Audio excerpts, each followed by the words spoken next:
What's your lemonade stand story? And he was like, YouTube's going to be the next big thing, Devin. Like, you need to get on that. You need to get on it early. And I'm like, And all of us, we all go through our own trials, our own level of stuff. Sure hope this works out. Otherwise, this will be a huge waste of time. I mean, what else is it all about other than just taking risks and continuing to try and grow and hopefully get better and better at making things? Most of the billion-dollar brands you've seen were started by people that were just solving a problem for themselves. We're telling lemonade stand stories from some of the world's top creators, makers, and go-getters. We're rolling right now. Hey, We're having fun. We're rolling. Yeah. Hey guys, this podcast today is sponsored by Yalla, a task management and team collaboration software that we use at Lemonade Stand. We use Yalla to keep all of our team members organized, wherever they are. In fact, we used it to plan and organize this podcast. Visit yalla.team, that's YALLA.team, and try it for free. We also have a special offer for all listeners of this podcast. Use promo code LEMONADE and get a lifetime 25% off if you upgrade. What is going on, guys? This is Chad Truman with the Lemonade Stand Stories podcast, and I'm here with two delightful human beings. Really, really delightful. I mean, their smiles make my heart melt with joy. No, we've got two brothers here with us. We got Chad and Ben Truman, and it's funny because like they're incredible performers. I'm actually thinking the first time I heard you guys perform, wasn't it at Colin's thing, right? It was, I believe, it was like at Colin's memorial service, yes, right? I performed. You performed with some people, Mm-hmm. and then we officially met at. So Colin Karchner is a friend of ours that unfortunately passed away, but he was such an influence in the world. And so he basically created a foundation helping kids, saving kids. And so you got to like share your musical talents. And then Michelle, Colin's manager, kind of put together this group of team to like help and go and speak in behalf of what Colin did. Yeah. And we met up at down in St. George. Yeah, down in St. George. Kind of a cool random thing. It was thing. so random. It was so cool. We all had dinner together. We're like, well, I don't really know what happened or what's going to come of that, but nice to meet you. But it was great to meet you, But I'm so glad because otherwise I don't know if we'd be here. Just I don't know. That relationship thing, there's something about saying yes, right? Yeah. Not always saying too many yeses, but leading with yes, I've found, leads to relationships, Yeah, it's awesome. And it's great because then we reconnected at the Andy Proctor's organized deal. My life is worth living. My life is worth living, right? How did you guys get involved in that, by the way? It's kind of twofold. Andy Proctor's actually my neighbor. No way. Yeah, like right in Vineyard? Yeah, right in front of my house. All right. Crazy. Well, I've been to We're always just like, I've been to Andy's house a few times. So, all right. So next time to go to my house. Okay. But and then we also know the Cook family, who is kind of a big part of starting that foundation and stuff. Yeah. So, yeah. That is awesome. And so we reconnected there, and we're like, this is hilarious. I'm like, you guys need to come on the podcast. That was the next step.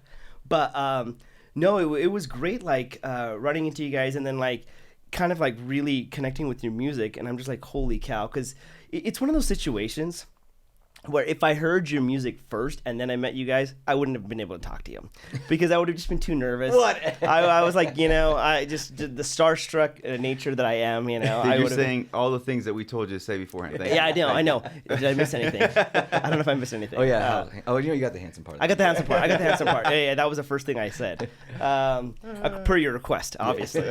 No, you know what? It's awesome, guys. Like, I love the amount of good you're doing in the world, and I love that you're performing and sharing like beautiful things. Thanks. We're all performers in a sense, and I work in film mostly as an actor, and it's interesting the amount of like I don't know, it's like kind of like a sacred responsibility almost. For sure. Right? When you get that chance to shine, because when you're able to do that, you can really empower people and influence people and whatnot, and I feel like the power of music is really, really like lasting and strong because it's amazing like how much music can like really touch the soul and like help people in like the hardest times and whatnot. So how did you two get involved with, oh no, we I was just gonna say the hardest time things, it is like you're saying, kind of the like responsibility weight type of thing, where I think we can all think of in a moment in our lives that's forever connected to a song. Yes. Yeah. There's a few 2 or 3 like that are like top tier where you're like, that will no longer, like, that song is no longer just a song now. Like, it's, you know, it's part of my growth and my, you know, whatever. And so, not that that would happen with our songs, but there's a chance that it might, or, you know, any type of creative thing that there might be a connection like that. It's kind of a cool, heavy, you know, responsibility. It's so interesting. I remember some of the movies that I've done, especially earlier on, were like very low budget type stuff. And, but it was fun, you know, and I did it, and it was a great experience, and I moved on and whatever. But then years later, I still get recognized for those movies. And they're like, you don't understand. Like, we were going through like something really tough in our lives, and like that movie and that performance and that character like really affected us. And I'm like, wow. For sure. Like, what a cool thing, because it's like, for me, it's like this idea of like, well, you get the script, you know, you get in character. That was just an early stepping stone. It was an early stepping stone, you know, but for some other people, like your art really benefits people in their lives and whatnot. So I'd love to talk a little bit about like your own journey into becoming musicians and whatnot. Now, you guys said you were born here, but you grew up in Nashville. Grew up in Nashville. Yeah. Our dad was in the country music business. He's in a group that's had some pretty legitimate success, and so we grew up around the industry quite a bit. Yet at the same time, we were never like groomed to be like, well, this is what you're supposed to do. You know, we're musicians in the family, and you're going to be an artist. Like, that was never something we heard. In fact, most of it was just regular at-home stuff in our childhood. It was, you know, our dad would be on the road, and we'd be playing video games or playing with Ninja Turtles, like same as everybody else. Dude, it's so smart that you played with Ninja Turtles. We will dive into that for sure. I love it. But. And, you know, just over the years, I think by osmosis, just a love for music came in, just like it would for anybody else, as you listen to great stuff and you just become inspired. And then arriving to be musicians or artists was very much this thing that happened into adulthood. You know, it wasn't something that... Yeah, we never did music together growing up, besides the occasional, like, family sing at church, you know, once a year type of thing.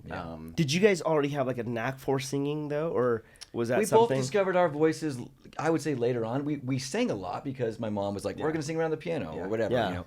When did you first dive in? I know my answer. When did you like go, okay, I want to do this, I want to part? Yeah, I mean, I wasn't probably until high school, when we were doing various like choir-ish things in school, that there was like, oh, try out for this solo, and I was like, okay, I'll try out for this solo. And I sang it, and everyone's like, you're good. I'm like, what? You know, I'm like, cool. My first memory of him like becoming like a singer, like kind of in the family, it was, she's got a way about her. And it was like some Billy Joel. Yeah, that's amazing. And then for me, I remember in 4th grade, I took piano lessons like many kids, and I was playing When the Saints Go Marching In. That was like my big thing at the talent show. But in 5th grade, I sang Bob Aran. Okay. And once I did that, it was scary, but once I did that, I was like, okay, I'm going to be doing this for a long time. Chad felt the bright lights after singing Barbara Ann. Let me tell you something. 5th grade was my first solo. Okay. All right. I was we were like in our 5th grade class, and like our substitute teacher was like walking around and like listening to everyone sing, because he was getting ready for a Christmas program. And he came up to me, heard my voice, he's like, I want you to sing a solo. At the point, I'm like, I had no idea what that even meant. I'm like, great. Yeah, I'm in. Okay, yeah, sure, of course I want to do that. And then I'm like, wait, what is that? What does that mean? And like, oh, you're going to be singing in front of the whole school and in front of your parents by yourself. And I immediately wet myself, as one would. Nerve-wracking stuff. And I remember I sang Rudolph the Red-Nosed Reindeer. That was my song. Dude. You know, it was epic. It's actually on YouTube right now. It really is. Right. It's a powerful, powerful emotional piece. Yeah, I will share it with you. And the commitment level I have, especially when I hit the notes completely off key, it was just incredible. You know? But I remember being like, okay, cool. I will never do that again. No, but you know what? It's such an empowering thing to do, right? At such a young age, when you're like, when you have this thing to be like, okay, I'm gonna find my voice, I'm gonna go for it. and I'm gonna sing. Now it's interesting. You know, you're talking about like finding your voice. I think that's a very interesting concept because when you find your voice, it's almost like you're finding your power. I feel like there's something to be said about like God giving us our voice. Now that could be the voice of singing, right? It could be the voice of anything, right? Yeah. But once you find your voice, like your special power into the world, your special like gift to the world, it's like, all right, now what am I going to do with this? Yeah. Or am I going to like hide it under a bushel? Right. So when was that decision when you're like, you know what? Yeah, let's do this thing. There's probably been various chapters that have started with that same moment. Yeah. Because, coming into college, I just got back from a 2-year mission. Yeah. And he was just a freshman. And there was a moment there where we connected and started making music and writing stuff just kind of organically. Yeah, he had melodies and I could do chords, and it just was like, oh, well, let's put these together. Yeah, and that became a kind of an easy thing to want to do because, hey, everyone wants someone to sing around the campfire, in college or go to the dorm rooms and hang out and be the one that has the guitar, right? Everyone wants to be that guy. So we had a ton of opportunities to play around school and stuff like that. Where did you guys go to school? BYU. BYU, cool, me too. And so that was just an incredible experience. Like we did Battle of the Bands there and won that, and that was so fun. My gosh. All those things you want. The glory days. At 18, I was 18 when we went Battle of the Bands. That was like a pretty big thing. And then, dude. And then 2 weeks later, went on a mission. Right. Dude, isn't it great? Like those victorious moments. Yeah, I love that. That's a fun memory. Yeah. And so we did that for several years, and then we I think we paused doing what we were doing at that time, which was more like songs about girls, songs about relationships, stuff like that, And there was this really special moment recently, just a few years ago, where we wrote a song called Unbelief as part of a group called the Nashville Tribute Band. That's someone we've worked with quite a bit. And that song, I don't know, it was the first time that we'd written tons of songs together. Yeah. But it was now taking the talents and whatever synergy that we have between us and putting it to a song that has a message way bigger than ourselves. Yeah. Okay. And when that happened, it was just like, bing, like total light bulb. And not long after is when we started our new project that we have again, just as Truman Brothers, doing more of that stuff. That was the jumping off spot for sure, that song. What year was this? This is just 2019. Yeah. Oh, it's barely. The video came out in 2019. Yeah. It's pretty recent. That is recent. Yeah, because we've been making music for a long time, but in terms of finding voice, and I'll be honest, I love writing songs and I love sharing songs. It's been fun for all these years. My favorite part is not promoting and getting myself out there and putting the smile on and all that. Yeah. That's a little hard for me. And I feel like we've found this great spot now to where the songs we're doing now, it's not necessarily about us. You know what I mean? It's easier for me to put those out there and to stand by them and want to push them because I think and believe that they could be of help to someone in a way that we've described earlier, where now that song is a part of a memory or a moment in their life that they'll always cherish. And that kind of voice, finding that voice, is something that I can definitely get behind. You know what I mean? Yeah.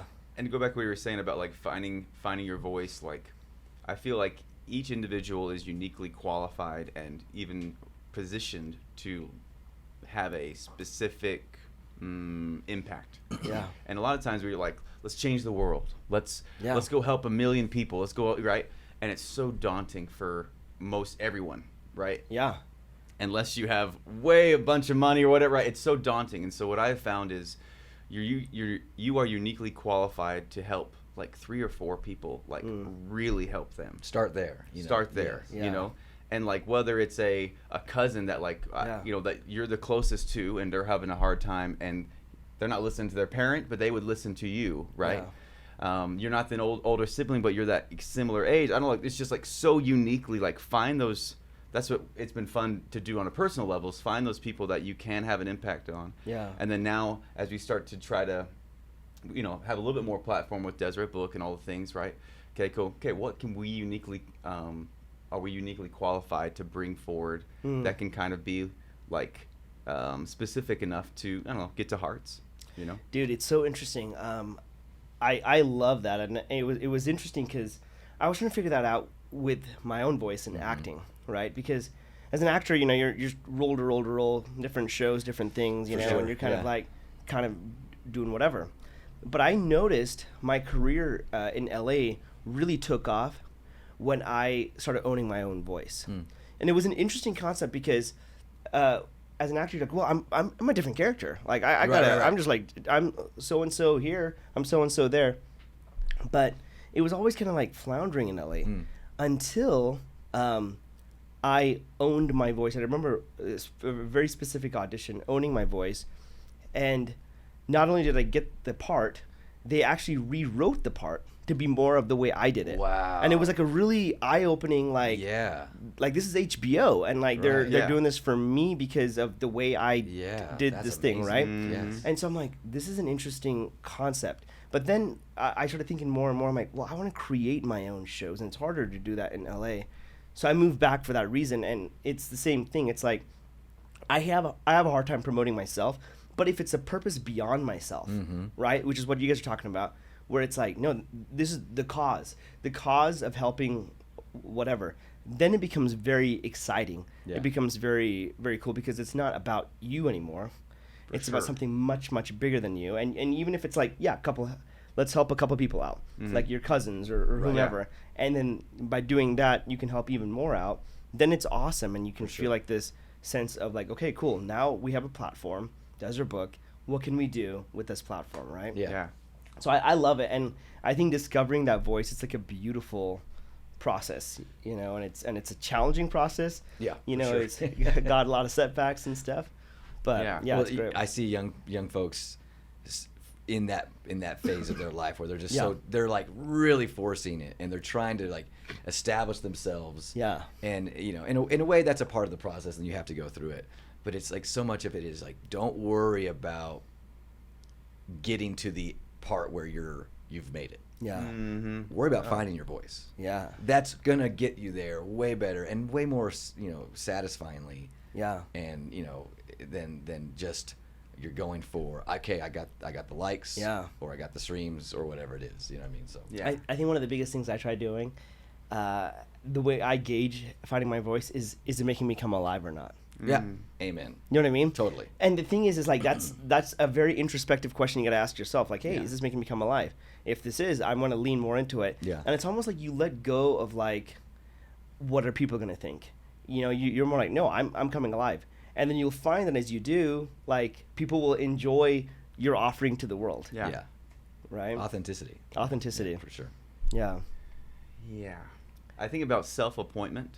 Okay, what is that? What is that for you? Okay, wait. Yeah. Yeah. Well, just young guns or anybody self-appointing themselves as the expert, right? It can be very damning. Yeah. And stop your progress, where it's like, I think there's actually a sign out there or something where it's like, be so good. Yeah. People notice you, like they can't help but notice you, something like that. Yeah. That, I think it's healthy to sometimes strike out on your own, create a new business for sure. Yeah. But I think, like you're saying, so many are looking to go, okay, what's my thing? What am I the expert at? Way before they became the experts. It's just like, right. They want to market themselves as the expert before they're the expert. Yes. Yeah. Self-appointment. That's what that is. Right? Okay. It's like that can be very dangerous. You know. Yeah. It's so interesting. Have you guys ever had people like come up to you and be like, and like ask for your own advice as far as getting their own career going? And yeah. I have some funny stories about that. Yeah. I'd love to hear. Lindsey Sterling asked me for advice one time. Okay. I was like, well, what you got to do? Yeah. And she owes everything to Ben. Yeah. That's right. It's exactly. Good job, she Lindsey. took all my advice. No, we love Lindsey. We're old friends with Lindsey, actually. Yeah. Yeah, that's awesome. But you were saying. No, I it's interesting because. Look, I don't know, this is just me, but I never feel like I have any sort of credibility, you know, but it's interesting because I get asked like a bunch of questions, and in fact I was reached out to just the other day. They're like, we just love your acting career, we followed it forever. And I'm like, really? What? I'm like, tell, because they know more about my career than I do, you know. I'm just like, oh interesting, tell me more about what you've seen, because I don't know. But it's a weird thing what influence can do. Mm-hmm.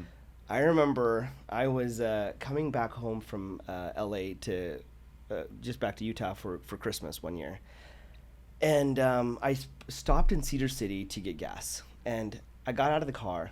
I was pumping gas. I'm like, wait, something feels very wrong, very, very wrong. What is it that I'm feeling wrong about? And I'm like, oh yeah, it's 7 degrees here, and I left 70 degrees, and I have no coat, and so I'm like freezing. I'm like, oh gosh, let's just get the gas. Let's just get the gas. Slowly dying. Yeah, I am dying. There is a condition called hypothermia, and Indians are not allowed to be in there. You know. Anyway, it was so cold, and anyway, I'm getting gas, and then I go buy some food or something at the gas station, and all of a sudden I see this guy that's like kind of like looking at me, kind of not creepily, but just kind of like looking at me, and I'm like. Hey, and so I was like, all right, he didn't work there. He was just like some guy. Yeah. So I'm like, all right, I'm just going to buy my thing and just get out of here and all that stuff. And I'm walking out, and that same guy is in like this car just by himself, like looking at me. He's like, hey. And I'm like, yeah. You know, I'm like, dude, like, I got nothing. I don't even have a coat, you know? Yeah. And he's like, were you in One Man's Treasure? Which is like this Mormon missionary movie that I did back in 2008. And I'm like, yeah, awesome, I was. Dude. He's like, oh my gosh, dude, like, can I take a picture? Like, my kids love that movie. And I'm like, wow, really? Like, this is amazing. And it's like this influence that you, somehow you create this thing and like, suddenly you have like instant credibility. Yeah. Right? You're like, let's do this quickly though, because I'm cold still. Because I'm still cold, but yes, a picture would be great. But I think it's interesting because it's like you promoting an offering, just giving an offering to the world, automatically gives you credibility. And with that credibility, I feel like Uncle Ben right now, but with that credibility, honestly, comes great responsibility, right? Yeah. Because it's like you're like, oh, now I have like people are like looking up to me, and like they need some advice and all that stuff. It's interesting too because I've worked on a bunch of different projects. Some are super low budget, some are really high budget, and some just got a lot of viral attention. But for me as a performer, it feels the same. Yeah. I'm going to set, I'm doing my lines, I'm doing the work, and then I leave, right? Yeah. But because of the virality of a show or how popular it is, somehow it's like, oh, he's like this huge actor now. And I'm like, not really. Like, I just did the same thing I did right. with my friend's YouTube video. Yeah. You know? But but somehow or other, because of the value somehow people place on it, you suddenly become a megastar. Right. Right? And so I was wondering, like, with some of your own music and stuff, have you felt that before, where people are like, oh my gosh, like you know, like the virality of a song or something has like suddenly changed the way people perceive you? Yeah, I mean, virality is a tricky thing, right? Because like you're saying, you've just been doing the same thing. And every song we've written is a song we love, you know. Then suddenly, randomly, one of those songs, maybe one that you didn't even like as much as another, can hit some kind of stream of consciousness that just takes it to somewhere, you know. Yeah. That is definitely interesting. I don't know. Do you have any specific examples? I mean, when I came out with my Thanksgiving parody of Uptown Funk back in 2014, this feels right. 2 days after Uptown Funk came out, it was crazy because suddenly I've been just doing the same thing. But now I am. Yeah. Dude, if you haven't seen that, you got to check it out. I know. I suddenly feel like I need to. Why haven't I done my homework? Yeah. That's a good point. That's a good one. Yeah. I kind of literally forgot that it's Thanksgiving right now. Oh, true. Yeah. Give that some more love. Yeah. No, it's so interesting because that idea of like suddenly becoming incredible and like suddenly people like looking for you for advice and stuff. It's a very interesting phenomenon that happens, you know. And the internet is like really, like it blows my mind how quickly someone who may have done anything can suddenly be like the biggest star because like somehow or other, some offering that they did hit people's like hearts and minds, you know. Yeah. It's you know, and you're obviously looking for as much exposure to the things you create as possible, right? Like you want that to happen for your stuff. You also got to be careful to appreciate those 3 or 4 that might end up being the only ones that listen to something. Like you just don't know, and I think sometimes people get their value off their virality. And that's you know, it's got to be careful. Be careful. Actually, that's a great. Like, can we dive into that a little bit? Yeah. Like, a lot of people do get that value from virality. How were you guys able to stay grounded when you know don't become viral? Great. Yeah. Never taste the sweet nectar of virality. Yeah, never taste that. No. It's a great question. You know, I mean, back to the promotion thing, right? Like it's a hard racket to spend all of this time and energy like creating something that you think is special, at least to you, like you said. And then now I gotta like try to get other people to think it's special. You know, Yeah. that's hard. That's a hard thing to do. And yeah, go ahead. Well, for me, I think about growing up with a dad who, before the internet, they had a form of virality. Yeah. Our dad being in Diamond Rio. Yeah. #1 hits, country music, like 90s were their year, like their decade, you know, like they were the band.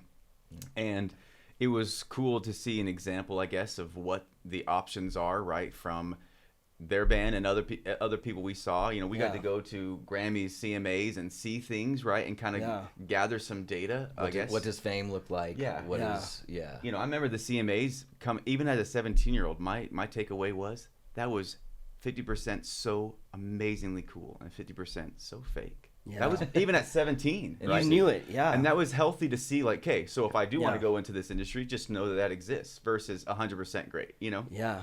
And our dad was also a good example of when he came home, he was dad. When he was out and about, he was just Dan. You know what I'm saying? He wasn't famous Dan. It was just like maybe somebody would stop him at a restaurant. You know, usually that was pretty. Yeah, it was another industry person, and he's just like, "Oh, what's up, man?" They talk for a second, and then it's just done. Like it was nice to have, I guess, a reference point. And the rest of the guys, the band as well, had a similar kind of vibe of like. That's not where your value lies, right? Yeah. And if we find, you know, like kind of getting one of the main themes, I guess, of what we're trying to like do inside of our music as well is like, I am a child of God, right? Which is a famous and beautiful hymn of the church. If we know what that statement really is, then we'll all be so much happier. Everybody's looking for identity right now. Yeah. And even connection. I am a child of God. A lot of times we know what those first few words are, but the word even God, like who is he and like why, how does our connection to him matter? And like, if we know who he is and how much he loves us, all this kind of like, it brings us so much value. Yeah. So we don't need to fill it with all viral, the other stuff. You know what I'm saying? Yeah. No, it's so interesting. I grew up with Donny Osmond's family because like his kids and I, we all went to high school together. Right on. And so he's like a dad to me. But I knew him as like a dad, right? Like I just went over to his house and he was just there, but I'm hanging out with his kids. And so it was very interesting to see, like I went to like New York and watched him do Beauty and the Beast, and I got to see like firsthand the crazy amount of fame surrounding him. So much, know? Yes. And it's interesting because like he's so gracious to everybody, but you know, we got back to the hotel room. He's like, "Oh, hey, so what'd you think?" Like he was just like wanting my own thing, right? And I'm like, "Wow, performance of the performance." Yeah. And he's like, "Hey, what did you think?" You know, and it was so interesting. And I've over the years, like just even being in LA and stuff, like I got to hang out with like a couple of celebrities. One was like Ben Stiller. The other one though, I really hung out with. And I hung out with him for a long while. Was Ryan Reynolds. Cool. And he's actually a really, really cool guy. You know, very down to earth, awesome guy. And when we were hanging out, and the way we met was family connections. It had nothing to do with the industry. I was really close family friends with like his brother-in-law and stuff. Yeah. And so he had known of me because he had actually seen a show that I was in, you know. And so he was like talking to me about that. But then it was so interesting because he was talking to me about Deadpool. Okay? Oh, yeah. This is a very interesting story. And he was saying, he's like, you know, it took me 11 years to make that movie. I'm like, you're kidding. And I'm thinking to myself, like, dude, you're Ryan Reynolds. Like, you've been on tons and tons of movies, big shows and stuff like that. But he couldn't get that movie off the ground. No one wanted it. No one wanted it. And like, he really believed in it, and he wanted to produce it and all this stuff. And then they, quote unquote, leaked a video, and it went viral, you know? Yeah, there you go. And the fandom, that viral power is what causes studios to be like, okay, you know what? There may be something here. Wow. So they funded him for their first movie. It blew up. Yeah. And then, you know, kind and now he redefined his whole thing, right? But I remember thinking, like, I mean, he's a very, very, very hard worker, and he's extremely smart. Yeah. And he's very knowledgeable. Like, he knew so much about Mormons and missionary work. It was amazing. I was like, dude, I had no idea you knew all this stuff. But he was great. He was really great. But I remember thinking, as I was, like, talking to him, like, just one-on-one and stuff, like, there was no, like, pretense. Like, he was so nice. He's like a really genuine, cool guy. And so I've had like the opportunity to like be around like these quote unquote like really, really big famous people. But at the end of the day, like a lot of them, like the ones I feel like that are truly successful, recognize that their value is not in this massive amount of fame. Right. And even if they're not like have a knowledge of like, I am a child of God, they recognize like, hey, there is a level of worth that we need to have that's not like contingent upon how my career's doing. Yeah. I always love the Greatest Showman quote where she says, you don't need to be loved by the whole world, just a few good people. I love that. You go back to, back to just basically understanding those relationships that matter most. Yeah. And your own self-worth, and then being good with that, and then build on that. Go make Deadpool. Go viral in whatever way you can. That won't ever change the core. The foundation, you know what I mean? Dude, this is so funny we're having this conversation. I had dinner with my really good buddy JD. He's in town right now. Nice. And JD's an LDS dude and everything like that. And he wanted to become a writer. So he moved to LA with the intention of doing that. And he was telling me the story because we were kind of sharing like spiritual experiences and stuff.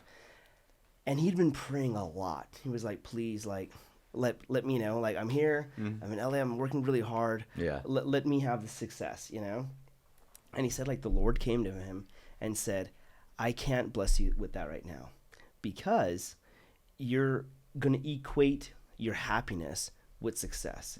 But he's like, work on being happy first, and then I will provide you with the success. There you go. Right? There you go. So this was in 2008. Okay? Oh, wow. And so he's like, okay. And so he worked on himself. Yeah. Worked on being happy first. Yeah. And then he's like, all right, Lord, I'm happy now. I'm ready for that success. Get that fairy dust going on. And he's like, well, not yet. And so he kept working, but he really remained happy in whatever level he was at. Well, then one of his scripts got sold, and he ended up working in bigger circles, and he started working with J.J. Abrams. Wow. And started like doing like he wrote a version of Star Trek 3, and it kept going more and more. And now he is the showrunner. I don't know if you know what that is. Yeah, for sure. He's a showrunner for the new Lord of the Rings series that Amazon's doing. Oh, yeah. So he's creating that whole show. Jeez. He's producing it and doing all this stuff. Amazing. And yet he is still the same JD he with was happy no before, ego. and he's happy now. He's happy before and he's happy now. Yeah. And we were talking about like, because he's kind of like, like it's almost like a kingdom that he's like creating right now. Right. And the truth is like it's the most expensive show ever made. Can you believe that? It's the most expensive series. Oh, I read about this. Ever Like made. per episode, it's just gonna be bonkers. It's so big, Yeah. But, dude, when you talk to him, he's as gracious as ever. He's as down to earth as ever, and he's as faithful of a Christian as ever. I love that. And he hasn't changed. In fact, he's more so now. Yeah. And he wants to influence other people. Well, now he's magnifying. Yes. What was there? The goodness that was there, the centeredness that was there. And that's amazing. That's when you have the platform to now, because we've also seen the reverse of that, where someone that was not well becomes famous, and how bad and ugly that can get. How just that what a recipe for disaster that can be for you and the ones around you. Yes, and the world really, because like sometimes if you're creating stuff that's like not necessarily the best stuff because you're not even in the best place. Right. It's like a perpetual ripple that you're sending out into the world, And so it's like, hey, before you be that light, make sure you're filled with light. For sure. Right? For sure. And make sure that you've got that value where it's at. And so I love that the fact that you already identified that your faith has been like a really strong factor in being like, hey, this is who I am. This is what I believe. For sure. And now we can go do it. So let's talk a little bit about faith. Like, did you guys always have this faith, or did you, like, even if you grew up in it, there's a point where you have to like choose for yourself, right? For sure. And we're seeing that a lot. Yeah. Right. We had the benefit of growing up outside of, Utah. Yeah. And there's benefits of growing up in Utah, but the benefit in this case of growing up outside was that you had to come to terms really quick with the things you believed. because everyone around you was going, dude, you believe weird stuff. In 8th or 7th grade, you're starting to see that and hear that. Yeah, because everyone's attacking you and questioning you, especially in the South, right? So you're like, why do you believe in 3 heavens? All these things. And you're just like, at 12, I don't know. Really, what's cool is it made you quickly get to the core of your belief. Yeah, because there was all this other stuff to talk about, but it's like, well, okay, let's get down to the brass tacks here. And we've had our moments of questions and thoughts and doubts or whatever, but that process for trying to understand and get answers started at an early age for us, I think. Yeah. And we've been beneficiaries of that process, Yeah. And we have great parents of faith, and I remember gaining kind of like I would call it like a general testimony. I remember at 12 or 13 reading scripture and being like, this is good. It's just good, right? Yeah. And sticking with that and being tested, a good friend of mine making me cry because he's saying all these things about going to hell, all this stuff in 8th grade, and it's just like, oh my gosh, Yeah. And then what are friends for? Yeah. What are friends for? Yeah. And then for me it was at the age of 20 finding a specific testimony of the church, or of God, and that He answers prayers, and of the restoration, right? Yeah. And that was a huge thing, which I didn't realize how specific of a testimony God can give us. And that was very cool, which I think is something, especially if someone's struggling, right? Yeah. He's willing to give specific testimony. I had to work for it, but then I got it. And it became the anchor of my, I guess, kind of the adult version of testimony, like your own personal one.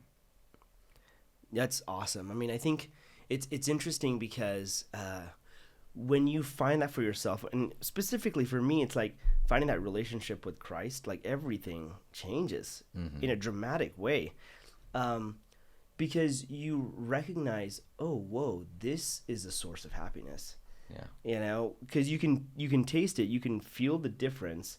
I think sometimes it's cool to like have the other stuff, and just to see how empty it is, and then to have the real thing and be like, oh my gosh, there's no comparison. Right, that's true. And then once you have that, then it's like, okay, now I have this. How can I use this relationship and like use my music or use my art and my acting, whatever it is, to benefit the world, because I've got the relationship now. Yeah. I think for me, there's a lot of kind of things I can't define about why I feel the way I do, and the confidence might be a word for it, but just the kind of the subtle confidence I have about the reality of God, or who I am to Him. I feel certain things, and I think a lot of times our music is just trying to capture that feeling and just like hand it over to somebody else, because there's a lot of questions, there's a lot of doubts, and sometimes words and like explanations just don't do it. You know what I mean?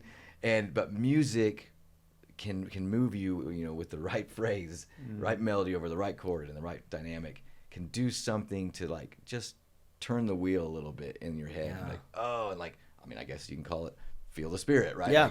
Like feel something resonate. Something resonates inside with truth, and music, time and time again, has proven a great way to do that. And we know that's true, right? Like music's been part of every single religious experience, for a long time. So we take that really seriously. It's a sacred, to be honest, like working music and trying to do all this stuff is hard sometimes. Oh my gosh, of course it is. It's a lot of work. For sometimes not a lot of payoff, you know what I mean? And there's a lot of things as you get older that are taking your attention, like bills and kids and stuff like that. But I just really value the opportunity we have to hopefully take what's within and put it into something that can unlock the same stuff in somebody else. Well, it's like you literally are speaking the language of the soul, right? Yeah. And I love what you were saying about like it unlocks something in you. Yeah. It unlocks something in you that like other things, like, look, I've been to like a dozen different like, sermons and stuff, or going to church or whatever. But then when you hear a song, and it pierces you, it does something that like no like sermon really could. It's just like this like really hits to your soul, it hits to your core, and it's incredible. Like it like really changes you. Yeah. So I think it's awesome. And like I mean, to be able to create those type of experiences for people, to create a safe space for people to like have a soul changing experience because of your music is awesome.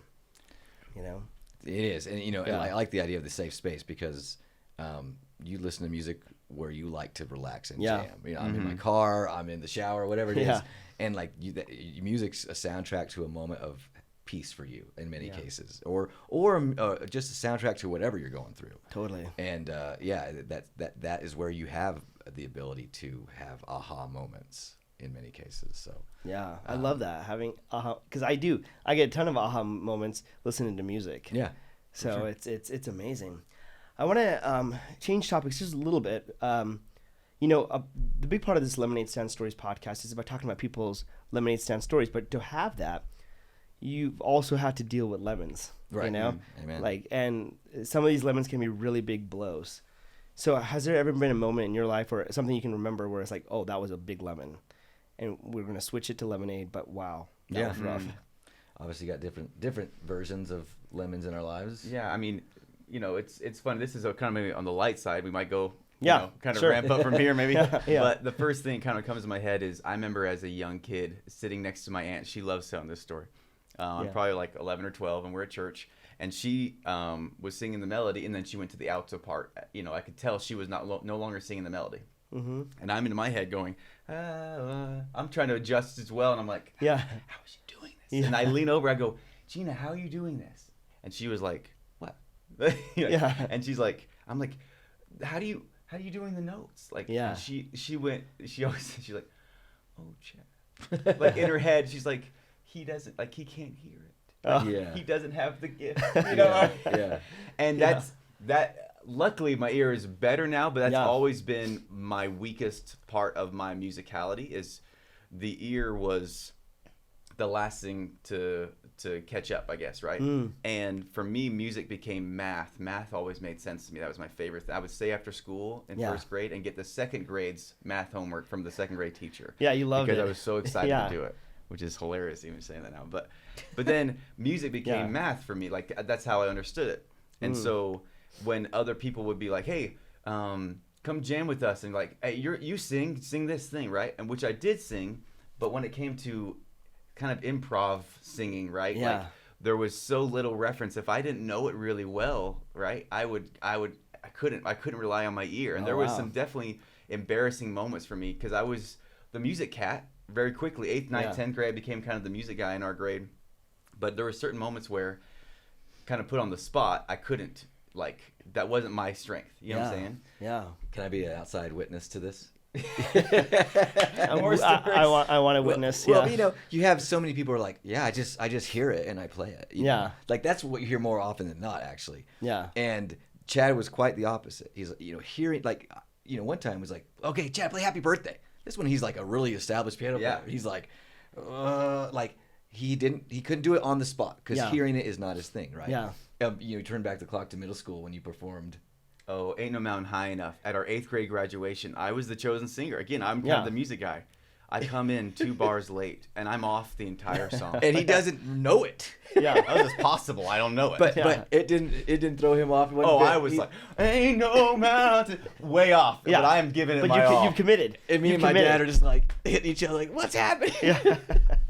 But, you know, he didn't let that stop him. I mean, most people say, I can't hear anything. I can't sing. You know, it's like, well, neither could he, you know, but like, dude worked at it and found his voice in that he understood the theory angle of music. Yeah.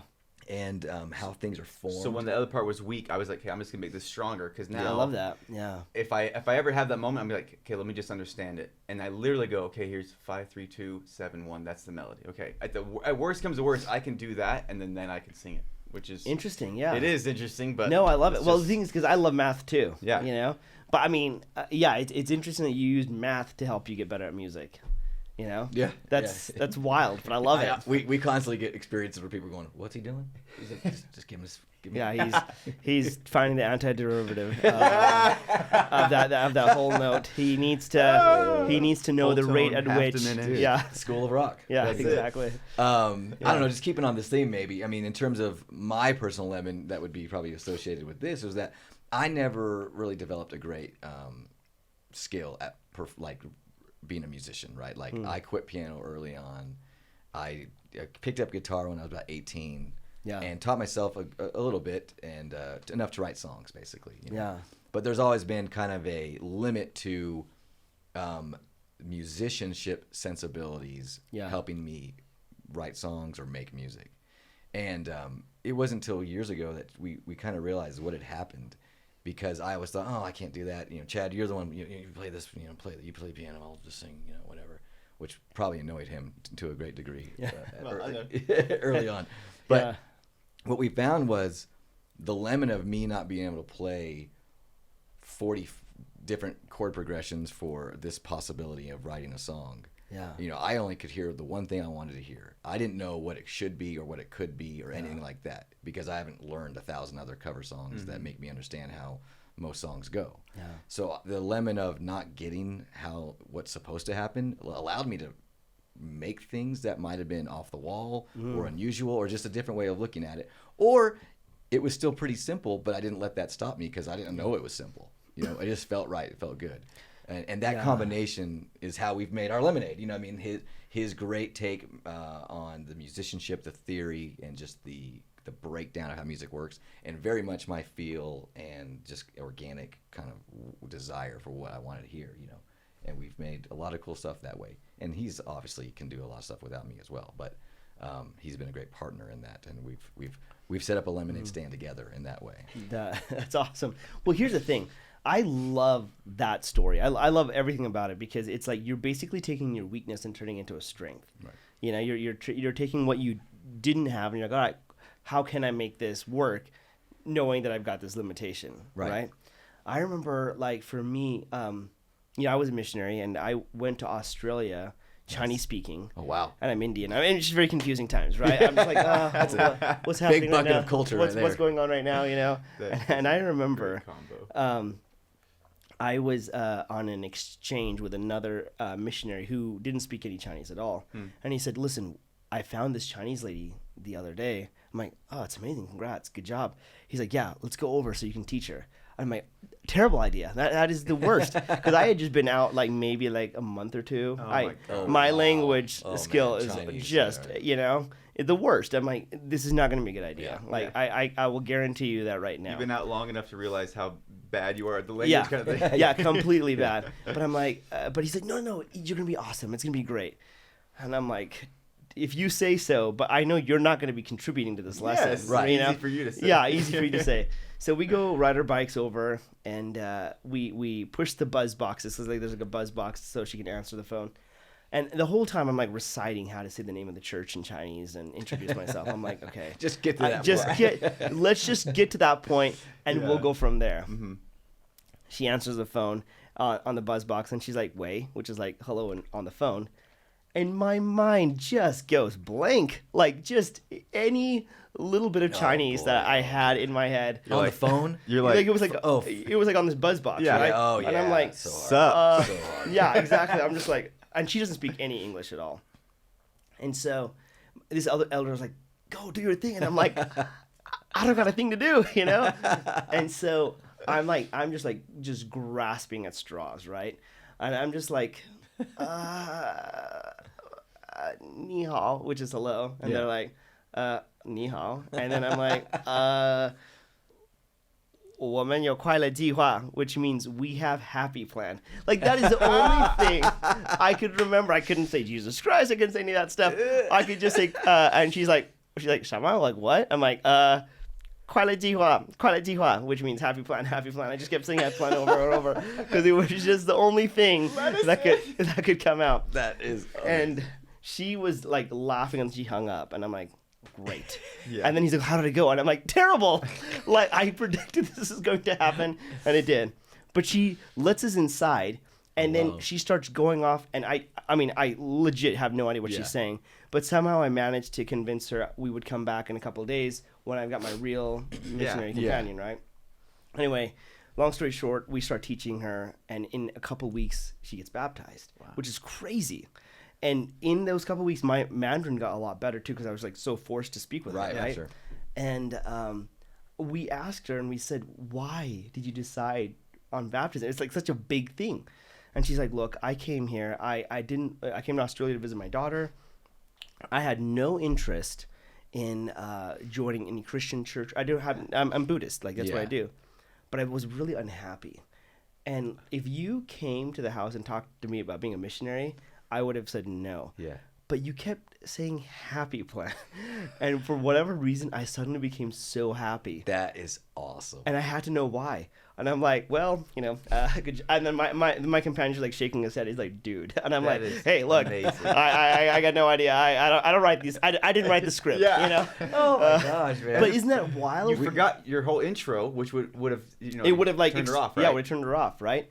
So I just think it's amazing what can happen when we're like, okay, here's our weakness. Yeah. This is what we got. These are our struggles.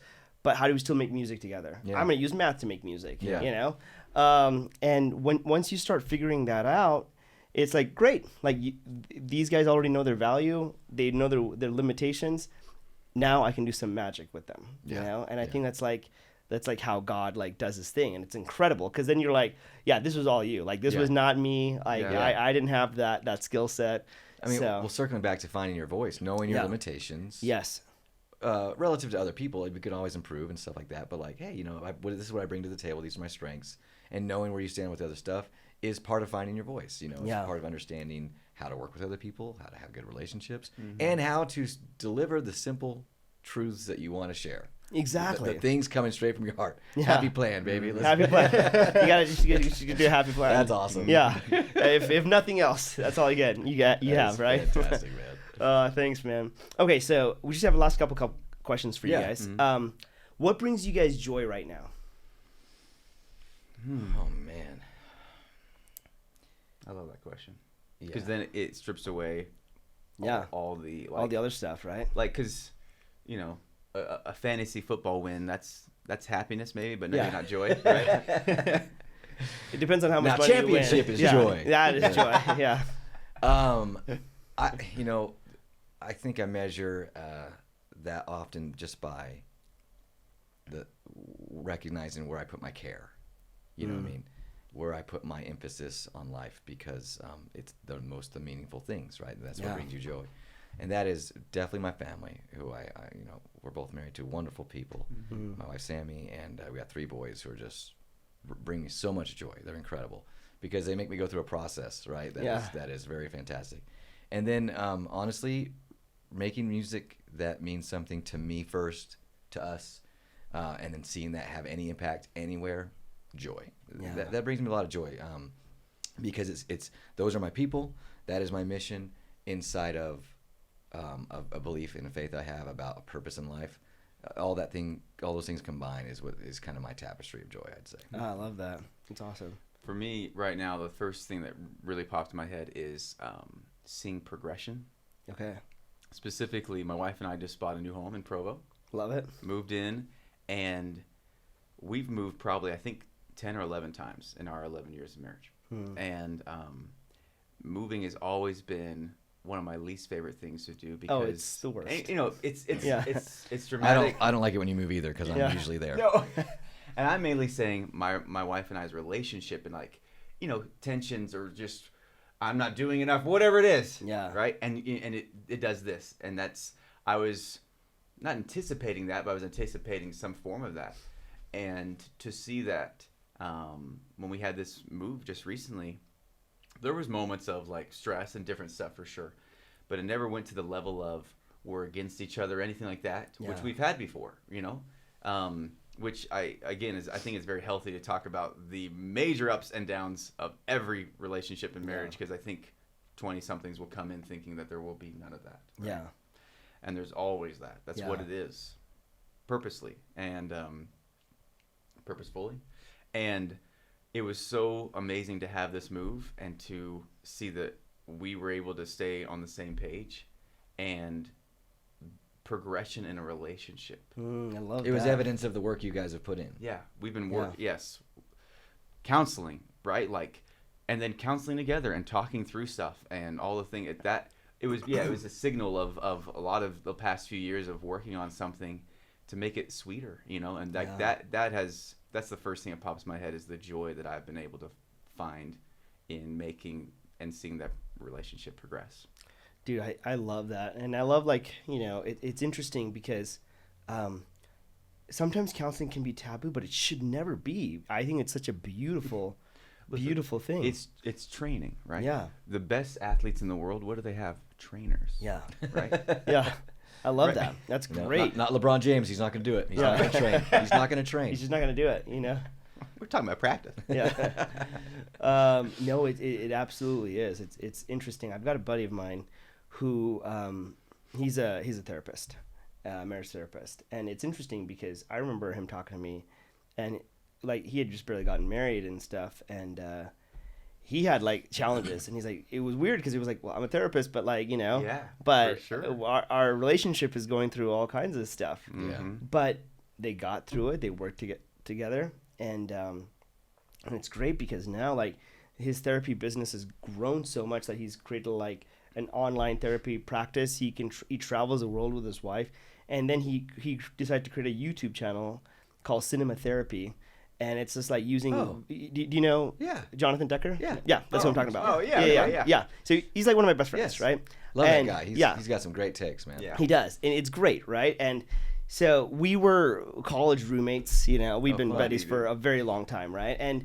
But it's interesting to see like the growth that he has gone through, just because of the idea of like counseling and progression and whatnot, right? So I think it's such a beautiful thing to like accept into your life. I think it's so awesome.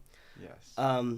Okay, so joy is awesome. What's your greatest fear right now? Oh gosh. Greatest fear. Greatest fear. Oh man, it's gonna get heavy quick. Okay. I'd say my greatest fear is just as my role as a parent, just not getting it right.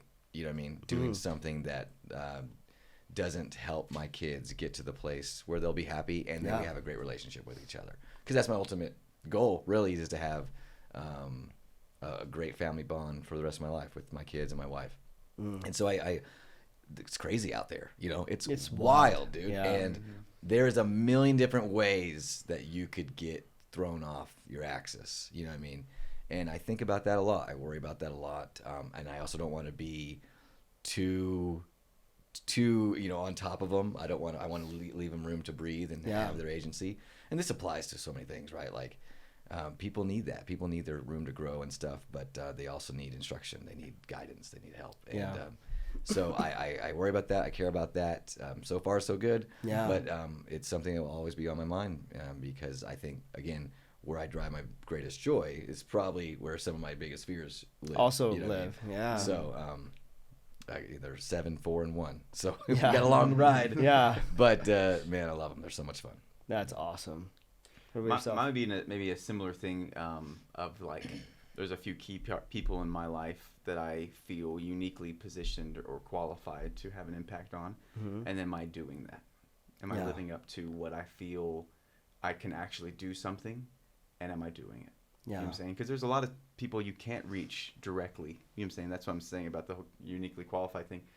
And so you got to let them, you pray for them, sure. Like do what you can, but then give the rest to God. But there's some people where God, you can feel He's going, you can do something, and I'm calling you to do it, right? And are you getting too, I don't know, busy? Are you doing good things, but it's not the best things or whatever, right? Like, it's great that you're building something. It's great that, you're providing an income for your family, but, did you need to work the extra 2 hours or the extra 4 hours or whatever? Like, finding that balance, because that's a fearful thing for me, because the good for them, that could be, right? I guess to help them have joy, right? Yeah. In some form. It's interesting because, like, I think even to myself, I'm like, I think my fear would be like getting distracted by good things, because there's a lot of good things, and the whole good, I feel like, best, right? Yeah, exactly. Casey, Elliot, and I were having this exact conversation yesterday. It's like, well, what do you put priority in? Yeah. And especially because this world is getting crazier, and if 2020 has taught us anything, is like anything can happen. Oh yeah, it just anything can happen. There's no sure bets. Yeah, everything. It's like oh, that fantasy football team won. You know what I mean? It's like anything can happen, right? So I feel like with that comes this sometimes like it's like a healthy dose of fear where you're like, okay, hang on, let's figure out where priorities should be. Yeah. Because the most important commodity we've got is our time. Like where we give our time to, where we give our attention to, right? And it's like if we're giving our attention to this one thing, which could be awesome, it'll mean that these other things don't get the time that they might deserve. Yeah. But should those things be the things that we need to focus on? It's always a battle, right? To kind of figure out where should you put your time in. Yeah. The trade-offs and decide. I do know this. God rewards those who choose. Yeah. And if you have 10 things, you can't get them all done in the day, right? Choose the 3 that you will get done. And God will reward you by helping. Either these ones will fall off the list because they just weren't actually important in the first place. Right. Or he'll have somebody else take care of them. Or he'll just push back the urgency aspect of them. I have found that for myself for sure. I love that. There was this general authority that came to our mission and was giving us this talk about goals. Mm-hmm. And I thought it was such a beautiful analogy. And he said, okay, what goals do you have as missionaries? And we were like rattling off, like, teach this many discussions, baptisms, yada, yada, yada, all these things. And he's like looking at us and he's like, oh, wow. I would be overwhelmed, if like all of those things were my goals. Yeah. And then he had us pull out our ties out and like hold them out horizontally. And he said, like, imagine if every single goal you had represented a little point on your tie. Go ahead and try pushing all those points up. And we just couldn't. There was just too many.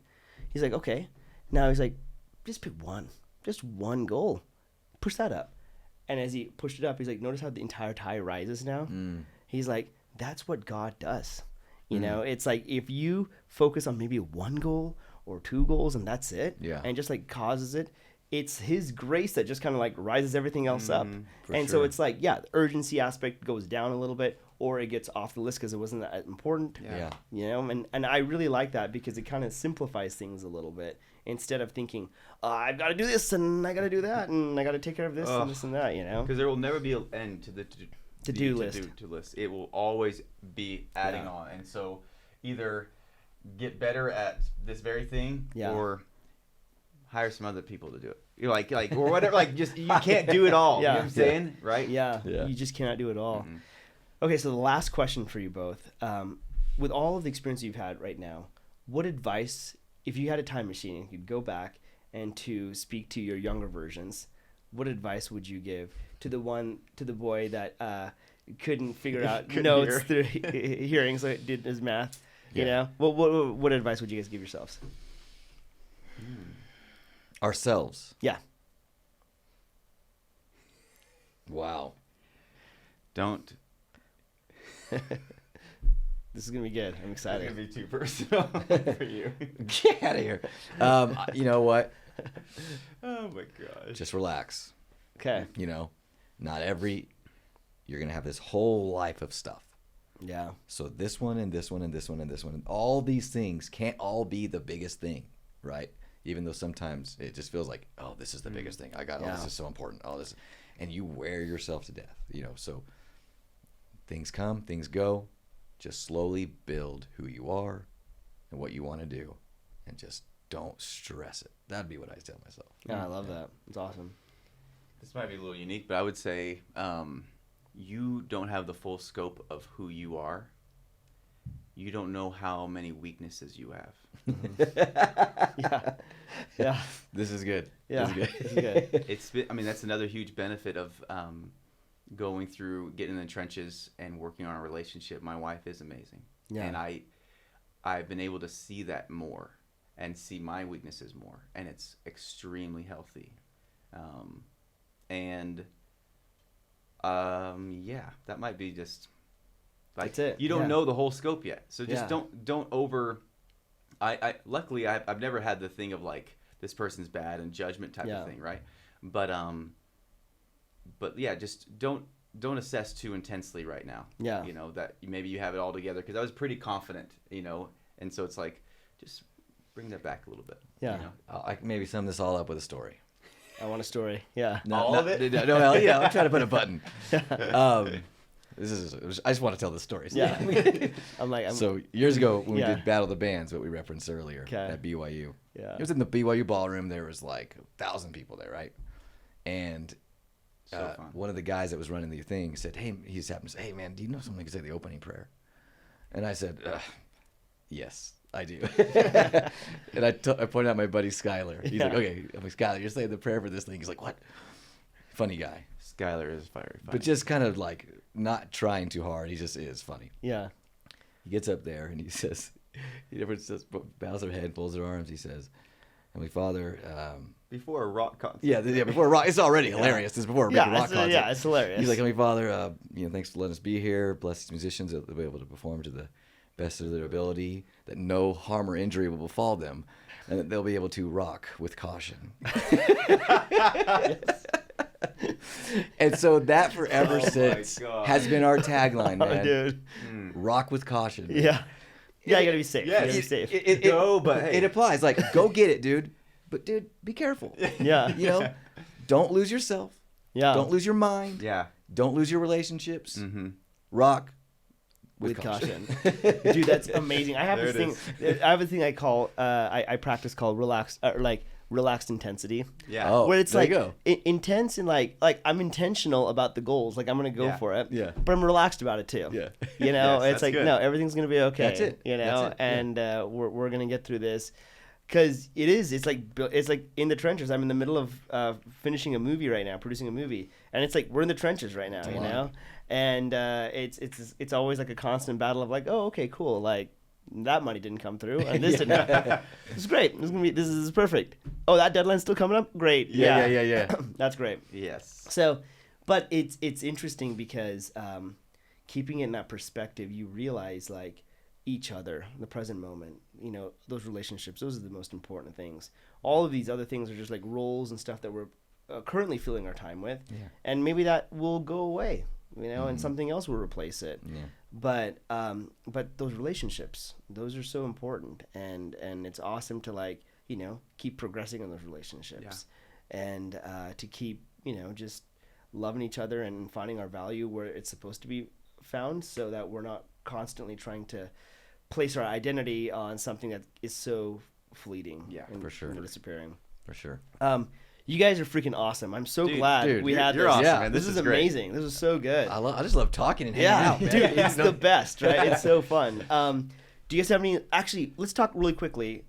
What are the things that you guys are putting out right now that we can talk about? We earlier this year released a new album that was called Quiet Revolution. Okay. And you know, a lot of these themes and these things that we care about are infused in these songs. And our whole goal was we want to make music that speaks to faith and to God, but it's not just gonna be Sunday music, right? Cool. We want it to be something you can rock all week long.